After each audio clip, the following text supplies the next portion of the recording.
Hello and welcome back to Billy Ho's Sports. So I decided to begin making adjustment videos for the weekends for these certain days when we have major changes and scratches like they do at Saratoga. It doesn't really matter if there's weather or not. If they want to protect their turf, they're just going to do whatever they want. So major league scratches, major league changes in the late pick five. So let's get right after it. We're going to just go right into the past performances and take our look at our adjustments. We start with race number 6, which is obviously moved off the turf. We're going 8 furlongs on the dirt. It's still 2-year-olds. The only one that scratched actually was British Invasion.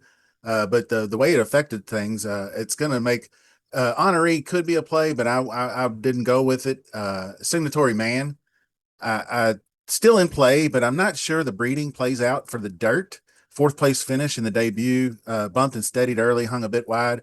I would have really liked it if it was turf. But what does come into play is Dr. Agni. That's Cherry DeVoe and Jose Ortiz. This horse is by Into Mischief and jumps forward on dirt, in my opinion, and will take the number one's place on the pick five ticket. So Dr. Agni definitely in the mix now. And Million Dreams still out on that one. Epic Desire is ran on dirt. Adding blinkers can only help this 2-year-old by Uncle Mo. Good fit, 6-1, great value for the win place bet. So definitely going to have a look at that one on the ticket. Jet Off, I'm still out on, and I believe I did add in an Orbit. Mark Cassie, I like the Sire Medaglia d'Oro Bullet Gate work leading in, so I think it should project pretty well for the dirt. And we're going to pass on Helio or Hello or Helio or. But leg one is going to be the 2, the 3, the 5, and the 7. So we're going 4 deep on leg one still, but it's 2, 3, 5, 7. Moving on to race number 7. And that one is the Coronation Cup, which they are going to keep on the turf, 5.5 furlongs. Scratch Spirited Boss, which was my pick to win the race. So we do have to make some adjustments here as needed. Make Haste looks really good, but I was going to go ahead and try to play the percentages because Flavian Pratt's on fire now. If you didn't notice, he won the first 3 races right out of the gate yesterday at Saratoga, but I don't think he won another one after that. But anyway, he's just really, really in the zone right now. So I'm going to hope it takes money and then just play the poor position. It's 0 for 12 out of the one post at this distance on the turf. So we're going to go that route. Italian Soiree, I'm still going to be out on. Chloe moves up to my top pick with the scratch because the two Jose D'Angelo horses were the ones that I really liked in this race. So if Jose scratched one out, I don't know if it has anything to do with anything, but Chloe looks really good, and I think my pick to win. A horse I might have overlooked a little bit. I did look at Larice a little bit. That Mademoiselle wasn't a too bad effort, but still got beat pretty good. The Limestone was no good. Chloe or the next horse is much better. So Spirited Boss. Now this one is Ambinot. I think the Ambinot, something like that. Anyway, I can forgive the Mamselle. Wasn't the greatest effort. She's already a grade 3 winner. Won the matron, going 6 furlongs on the turf at Aqueduct. Ran third in the Limestone behind She's So Spicy and Dream Away. And I think she just tuckered out and just didn't have it for the May 10th. So hence the layoff. I like the freshening, comes in fresh. So the 6 is going in. The Agata Brazil is Brittany Russell leading the way here. And I still like this one. Won the Stormy, I forgot the name of that stakes race, but for 100K Black Stakes at Laurel, I think that translates okay over here. It doesn't really have any experience other than Aqueduct, but was in the mix going 6 furlongs on the inner turf. So that's to be said for something. And so I am moving the number 3 Chloe to the win spot, and I would use that for the win and the key horse, and you can use that underneath with the 1, 6, and the 7. So I'm going to go 3, 6, 7 for leg 2. So that's 3, 6, 7 leg 2, and now we're going to race number 8, which was already on the dirt. So not many adjustments. We do scratch number 5 Klimt Master and number 8 World Fair, which is a biggie. So refiguring, I did like and I looked at some of the races yesterday and some of the biases and everything, and Stone Closers just 6.5 furlongs. Stone Closers have a real hard time with the Saratoga dirt making up ground. Now pressers and horses that can be near the lead, yes, but if you're too far back, you're not going to catch. So I'm going to pass on Munson and take a shot on Dark Devil, Luis Saez, Rudy Rod. I think that one looks pretty good. Great speed. Ran a 95 figure last July in a second place effort. Way down here, going a mile in a slop on Saratoga Racetrack. So maybe coming back to the spa could be good vibes for this one. And nothing wrong with Luis Saez aboard. So the number 4 is probably going to be my pick to win. And then you have the next one up is number 7, Gallo de Fuego. And so shown speed and finished second behind Instant Replay last fall.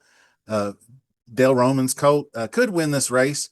So I'm going to use the 4 and the 7. I'm going to just use it like if you wanted to bet the race individually, bet the 4 to win. And I'm going to do maybe something like a 4-7 exacta box. But when you see the end of the ticket, I'm going to use the 4 and the 7 in the first ticket, but then I'm going to single the 4 in the second ticket to make it cheaper. So I'll get to that shortly. So stick around. We're hitting up race number 9. Let's do it. To it. And this is 1 mile, and it's I believe this was yep, this is off the turf as well. Moved to dirt. State breds. I'm glad I have another chance to handicap this one because I was just kind of dialed in on rhetorical and I really didn't look at anybody else. But rhetorical is scratched along with the stablemate 1A set along with the 2B Robja, number 3 Seaver, number 4 Baron, number 5 Slap in the Face, 9 and 10 are all scratched. So we go up to number 2 Shared Success. Jose Ortiz, James Bond looks pretty good. Should like the dirt, I think. Jose Ortiz aboard. So I think the 2's worth a look, most definitely. And then the next one I got figured here is the number 8, and that's Ocala Dream, and that's Bruce Levine. That one went on the Aqueduct sloppy track and nearly got it done going 8.5 after it was pulled off the turf. So could benefit being another dirt race. Could really pop here. You never know. It's going to be really good odds. Obviously, 20-1 was for the turf. I don't know what the odds will go off. Odds completely flip when you have multiple scratches and a surface change. So we'll have to see what happens. But Levine 2 out of 8. Second start with the trainer. So I think that's pretty decent. 50 and 50% in the money. So I think we got a shot here with that one. And then we go down to number 11 is the next one that I wanted to look at, get a job. These are the main track onlys. So when they're pulled off the turf, you want to take a look at those main track onlys. I didn't cover them the other day, but we'll do it now. Lost by a head going 5.5. That was a really tough one there. But it doesn't seem to didn't have much success earlier in the year going a route distance. Did win at 1.125 though, right here in the state bred at Aqueduct, and did win by 7 lengths, breaking the maiden. So at this distance, the 1 mile distance, so get a job, definitely going to be in there. Number 13 is going to be Dylan Davis aboard, Whittington Park. So that one's going to be a use. Great speed figures, and you just always have to attract to the main track onlys. So we're going to go 2, 11, and 13 in this race for race 9, going 3 deep. Now rounding it out, race number 10 is 1.116, which will be run at a mile on the turf. So it's not only moving off of the turf to the dirt, but they're shortening it up to a mile. So I'm not going to name the horses because there's too many, but we scratched the 1, 2, 3, 5, 7, 8, 11, 12, and 13, all gone. So we start with number 4, Griffin's Wharf. Still kind of a long shot making the move. Was going to be making the move to turf, but does have some good results. Got a win at Laurel, but that's a pretty cheap maiden claimer. I'm going to pass on this one, outclassed. So then we go up next to the 6 Without Caution. Another one I'm going to pass on. Did all its running on the turf.